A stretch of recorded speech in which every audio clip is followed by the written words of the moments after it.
350 milhões de pessoas sofrem de depressão em todo o mundo, segundo a Organização Mundial da Saúde.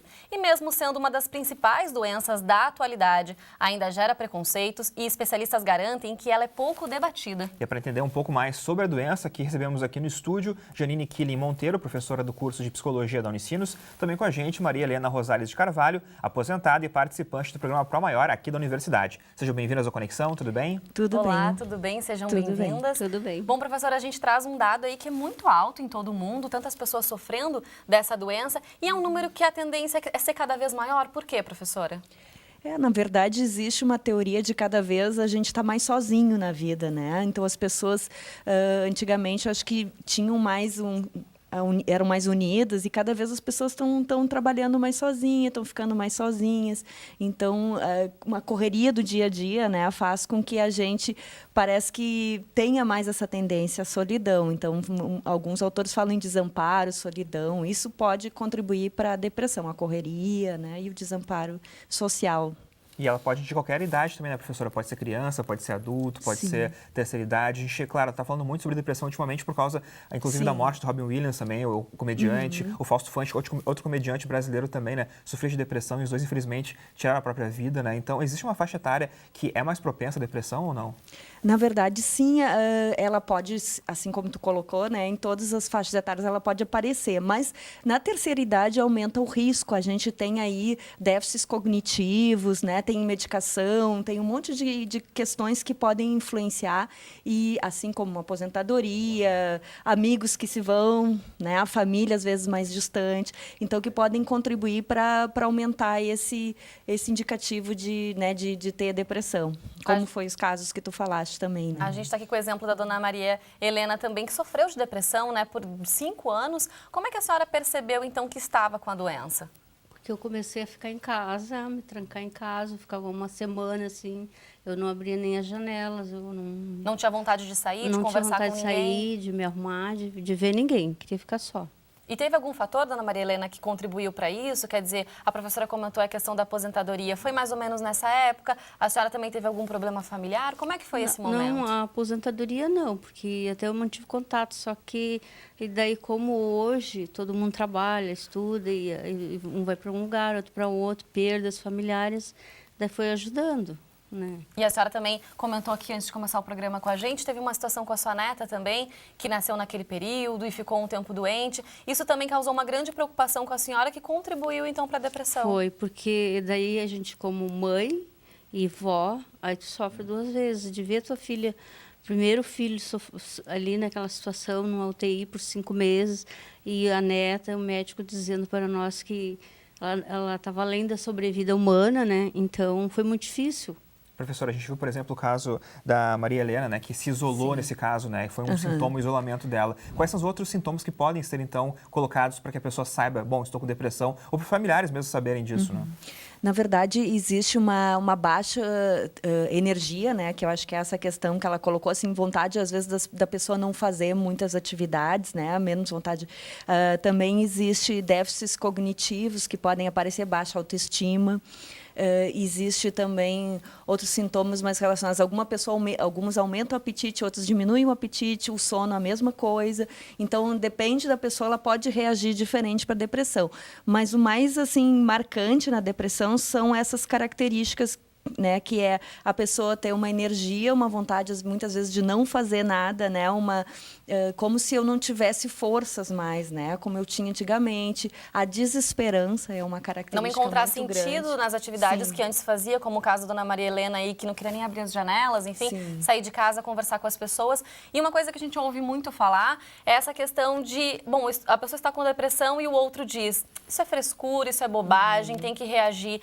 Isso acontece muito, né, professora, que acaba aí atrapalhando no diagnóstico e às vezes quando vai descobrir o caso já está muito mais grave. Em vários ambientes da família, no trabalho, muitas pessoas também acham que a pessoa, ela está com preguiça, né, ou ela está querendo se encostar, né, então assim, na verdade está fingindo, e na verdade isso Na verdade, é muito raro a pessoa fingir que ela está depressiva, né? Porque a gente pode notar uma diferença no comportamento da pessoa, que vai se manifestando. Então existe depressões que às vezes podem acontecer em decorrência de alguma situação que a pessoa está passando na vida, por exemplo, né? A perda de alguém, como ela colocou, né? Que a gente chama de luto, né? Então a pessoa pode ficar triste porque perdeu alguém, terminou um relacionamento, mas se essa tristeza continuar e se ela for assim, né, desproporcional, a gente tem que ficar bastante atento para isso. E até ficar atento, né? Quer dizer, dona Maria Helena, como é que a senhora percebeu, enfim, que estava com os sintomas, mas as pessoas ao seu redor, a sua família também conseguiram perceber isso? Ou também lidavam com essa situação, bom, mãe, tem que reagir, ou amiga, tem que reagir, enfim, como é que as pessoas lidavam com a tua situação? A família, geralmente, né, falando a verdade, nos chama de tá louca, né? Que tu tá procurando coisinha que não existe. Mas só quem tá nessa situação aí que entende, né? Tu não vê saída. E os outros encararem dessa forma acaba até atrapalhando. Porque a pessoa não se sente amparada, né? Não se sente ajudada, de certa forma. Tu quer conversar com alguém, assim, falar aquilo. Tu tem que falar. Mas geralmente ninguém quer te ouvir. Acha que é frescura, que tu tem que reagir, sair, que a vida não é assim, mas não é. Que todo mundo tem difícil. Problema, enfim, que a gente tem que encarar de frente. É curioso que no caso da senhora, né, a senhora mesmo percebeu que está com depressão, mas não sei se funciona assim, se a pessoa mesmo consegue, às vezes, saber, ou se é mais fácil outras pessoas do convívio saberem, professora, como é que funciona isso? Muitas vezes a pessoa, ela nota que ela não tem mais vontade de fazer o que ela costumava fazer, né? Ela perde vontade de fazer várias coisas que ela fazia. Então, assim, ela pode, por exemplo, muita tristeza, né? Ela pode, que nem ela falou, acho que assim, deixar de dormir, querer dormir o dia inteiro, querer ficar deitado o dia inteiro. Tem gente que deixa de tomar banho. Tem várias características em depressões mais graves, né? Que a pessoa fica num estado, assim, parado, assim, né? Não consegue reagir. Isso vai sendo gradativo também, quer dizer, a pessoa começa com esses pequenos sintomas e daqui a pouco já se vê um pouco sem saída. Mas tem vários níveis, a gente chama de níveis de depressão, né? Tem diferentes tipos de depressão. Então, é difícil saber exatamente, né? Tem que procurar uma ajuda para saber o que pode estar acontecendo. Inclusive, às vezes, medicamentos que a gente toma também podem influenciar e podem trazer como sintomas, né? Associados ao medicamento à depressão também. E, professora Janine, é possível curar a depressão? Qual o tratamento indicado? Na verdade, existem vários tipos de tratamento, né? O que a literatura aponta, as pesquisas apontam, que geralmente a medicação associada à psicoterapia, buscar apoio em grupos, né? Ela também, muita gente procura ajuda em grupos, né?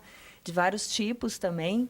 E a depressão, casos mais raros, né? Ainda se trata, às vezes, até com eletrochoque, aquela coisa bem rara, né? Mas aqueles casos muito graves. Então, geralmente se associa, então, a algum tipo de medicamento. A gente tem que avaliar, né? Porque as pessoas respondem de forma diferente ao medicamento e diferentes tipos de psicoterapia também. A gente estava até comentando aqui no intervalo que existem alguns medicamentos que podem desencadear isso como um efeito colateral, né, professora? Uhum. Então, às vezes, a pessoa da terceira idade, enfim, ela acaba sofrendo mais com isso em função de ter tido um problema e estar usando uma medicação e aí acaba caindo em depressão. Sim, daí ela vai ter que provavelmente procurar ajuda ou tomar outro medicamento, né, para enfrentar então esses sintomas de depressão que ela pode estar passando, que né? está ligado a esse lado químico, né? A depressão química, no caso. E tem a depressão também que pode ser hereditária, professora. Se o meu pai teve, por exemplo, eu poderia ter?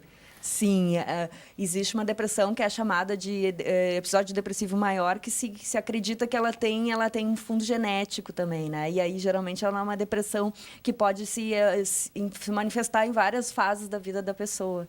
No caso da senhora, dona Maria Helena, alguém da sua família já tinha sofrido de depressão? A senhora foi a primeira pessoa a manifestar esses sintomas? Não, meu pai teve. Então, teve. já se caracteriza também nesse fato, né, professora? Sim. E como é que foi o tratamento da senhora, né? Que foram 5 anos de depressão, a senhora começou o tratamento lá em 2009, depois em 2010 entrou aqui para o grupo do Pro Maior, que é o grupo que faz aqui atividades aqui no campus da universidade, que com certeza deve ter colaborado, né, dona Maria Helena? Mas como é que foi, então, esse tratamento? A senhora procurou a ajuda de um especialista? Eu comecei a fazer aqui com a professora Silvana, na informática, daí fui melhorando, e depois a Maríndia, né? Também conversava comigo lá no Pro Maior, na antiga sede, e me tratei com a psicóloga, daí fui indo. Aí com os cursos, fazendo espanhol, plantas, aquelas coisas todas, o grupo, sabe, convivência, cada um falando dos seus netos, de viagens, de coisa. Daí eu fui me abrindo e fui saindo. Eu digo, pô, mas eu tô perdendo E às minha vezes vida. até conhecendo pessoas que passaram pelo mesmo problema, com certeza. Novas Com amizades certeza. também, né? Importantes, né? Novas amizades. E o apoio da família, como é que foi nesse momento? A família dizia que eu tinha que me tratar, né? Uhum. Então, daí eu fui, tu tem que sair, tu tem que viajar. Mas acontece que naquela hora não adianta dizer, tu tem que viajar, tu tem que sair, porque tu entra dentro daquele casulo e tu fica ali, tu não vê saída. Por isso que são necessárias essas atividades, como a dona Maria Helena participa. Quer dizer, o acompanhamento do especialista é fundamental, porque ele também vai ajudar a pessoa a sair, a talvez mostrar a energia, enfim, de onde tirar essa energia para fazer essas atividades, para começar a mudar todo esse processo. Eu acho que essa questão que ela trouxe, que tu não vê saída, porque aí aumenta o que a gente fala do risco de suicídio associado, né, à depressão. Porque daí a pessoa ela tem uma desesperança muito grande, ela não consegue ver perspectivas de melhora, de outras mudanças na sua vida, de que aquilo vai terminar, e aí ela pode se colocar em risco, né, de suicídio, infelizmente, né, uma coisa que a gente tem que avaliar bastante na situação da depressão. E essa questão também de ocupar o tempo, né, professora? Quer dizer, principalmente para quem está aposentado, no caso da dona Maria Helena, é fundamental que tenham essas atividades. Sim. Enfim, como é que a pessoa pode procurar também tudo isso? Eu não sei se existe uma forma de prevenir a depressão. Claro, a gente não está falando só no caso da terceira idade, mas tem como, professora, a pessoa enfim, sair desse contexto? Acho que sim, para prevenir a gente fala que a gente tem que buscar sempre ter apoios na vida, né? Ter uma rede boa que nos apoie, ter lazer na vida, ter atividade física. Acho que todas essas questões de qualidade de vida são bem importantes, né? Para a gente se manter sempre prevenindo qualquer tipo de doença mental. E, dona Maria Helena, a senhora teria algum recado para as pessoas também que podem estar passando por esse momento um pouco mais de solidão, de isolamento, tristeza, para que as pessoas consigam sair dessa como a senhora conseguiu fazer? Só saindo de dentro de casa, procurando fazer alguma coisa, né?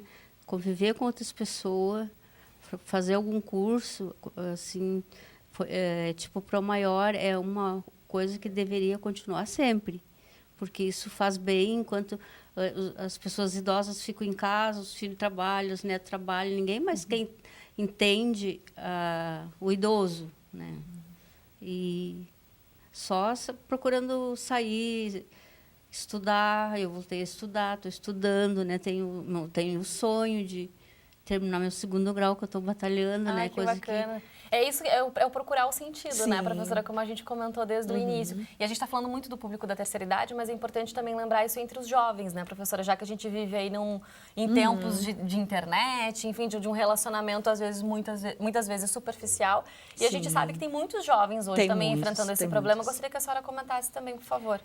Às vezes a pessoa se coloca expectativas muito altas para ela, né? Em relação a tudo, assim, na vida. Hoje em dia as pessoas eu acho que têm cobranças muito altas, expectativas muito altas. Então, se elas não conseguem, eu acho que e cada dia mais parece que as pessoas têm menos tolerância à frustração, né? Uma coisa que a gente tem que desenvolver nas próximas gerações, hoje em dia, com essa coisa da aceleração do tempo, da internet. Então, assim, é uma coisa muito grande.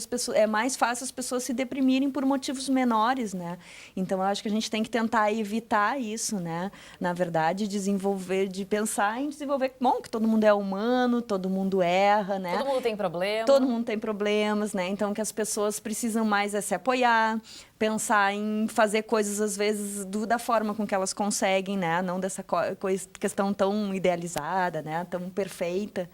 Eu acho que isso é importante para os jovens também, né? Então, assim, ficar buscando outras alternativas, né? Às vezes, quando tu não consegue atingir aquele teu sonho, né? Grande. E pensar para que tudo se tem saída nessa vida, né? Acho que essa é o principal recado. Minha mãe sempre fala nisso.